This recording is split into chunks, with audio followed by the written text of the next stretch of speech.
Hey everybody, and welcome back to Be Like Christ. I hope your weather is a little bit better than ours is here. It's a rainy Sunday afternoon, and I live in Albania, so there's dust that occasionally, I've been told, blows up from Africa to Albania, and that today was the day. So there's a bunch of dust in the air, and it was getting in everybody's eyes as we were leaving church, and it's like covering the cars with like a thin layer. It's just everywhere. So hopefully you're not in some kind of desert weird storm and you're ready to study Leviticus chapter 28. If you want the PDF, you can download it on our website at tobelikechrist.com. Our main characters in chapter 28 are going to be Moses. He is the leader of the Israelites, leading them from Egypt to the land of Canaan. Eliezer, I don't think he's directly mentioned in this chapter, but we're going to talk about a lot of sacrifices and rules for sacrifices, and he was the guy in charge of pretty much all the sacrifices because he was the high priest. And then we're just going to talk in general about the priests, who again are the ones who are offering the sacrifices in the tabernacle to God, and they were the only ones that were allowed to do that. In terms of our timeline, we're not really talking about events in this chapter, but we're talking about really a repetition of some laws that God had already given to Israel 40 years earlier. And these were probably repeated to the Israelites right around the time that they were finishing up their 40 years of wandering in the wilderness, so it would place us about 1450 BC. And then in terms of our map, assuming that these instructions were given to the Israelites in the same location that we were last at in chapters 22 through 25, the Israelites were camped at the border of the Amorites and the Moabites near Pisgah in a place called Shittim. Okay, strap yourselves in for a really fun and interesting chapter. This one's all about sacrifices. Verses 1 through 8, we're going to talk about the daily offerings that were supposed to be made every day at the tabernacle. And just so you know, as I already mentioned, these daily offerings were already introduced in Exodus chapter 29. But the Israelites probably needed a reminder because that was 40 years previous to this. So every day, a male lamb was supposed to be offered in the morning, and another male lamb was supposed to be offered at twilight in the tabernacle.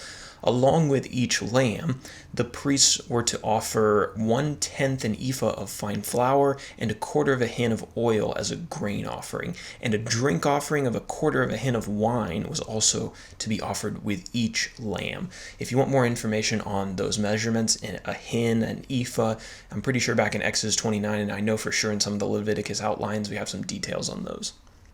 All right, and then in verses 9 through 10, little short 2-verse section, weekly Sabbath day offerings. So on the Sabbath day, which was Saturday, 2 male lambs a year old, 1/10 of an ephah of fine flour, oil, and a drink offering were to be offered at the tabernacle. And these were to be added to the daily offerings that were already going to be offered that day. So since the Sabbath was special, got special offerings. There were also supposed to be special offerings the first of every month. This is what verses 11 through 15 talk about, monthly offerings. So at the beginning of each month, 2 bulls, 1 ram, and 7 lambs were supposed to be sacrificed and offered to the Lord, and each of these were supposed to be offered with a specific amount of flour and oil, and also a specific drink offering. So the bulls were supposed to be sacrificed with 3/10 of an ephah of flour mixed with oil, and then a half of a hin of wine. It's easy to get these mixed up. The ram was to be sacrificed with 2/10 of an ephah of fine flour and 1/3 of a hin of wine as a drink offering. And then each lamb was supposed to be sacrificed with 1/10 ephah of flour and 1/4 of a hin of wine. And so in addition to these animals, there was also supposed to be a male goat that was offered as a sin offering every month. And then in verses 16 through 25, we talk about Passover offerings. So the day after the Passover, which was a holy day, the day after that, the Feast of Unleavened Bread began, and it lasted for 7 days. On each of those 7 days, the priests were to offer the same offering that was just described in verses 11 through 15 for the monthly offering, right? So they were supposed to offer it all 7 days of the Feast of Unleavened Bread. The first day and the 7th day of the Feast of Unleavened Bread were a holy convocation to the Lord, a special Sabbath day, and the people were to abstain from doing ordinary work. And then finally, the Feast of Weeks or Pentecost offerings, verses 16 through the end of the chapter. The day that was designated the Feast of Weeks was to be a Sabbath day, and no work was to be performed on that day, and the priests were to offer the same offering prescribed for the monthly offering, right? So again, the offering described in verses 11 through 15.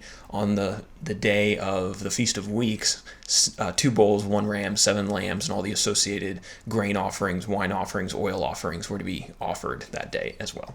And then for our application section, something a little bit different today. I'm actually not going to go over it because I know I'm going to go over way over time if I try to go through all these details. It's basically for the sake of clarity, because I even get confused talking about these feasts, even after doing all of these outlines. I can't keep them straight in my head and what's going on, what's supposed to be done on these days. In the application section today, I thought I would just outline the feast days that are discussed in this chapter, and they're also discussed in Leviticus chapter 23. And basically in that section, I list the date of the year, the time of the year that feast was supposed to be celebrated, and the name of the feast. So maybe that'll help clarify kind of when these things fell during the year and to keep them straight in our minds, hopefully. So thanks for journeying through Numbers chapter 28 with me today, and hopefully we'll be back again tomorrow for Numbers chapter 29.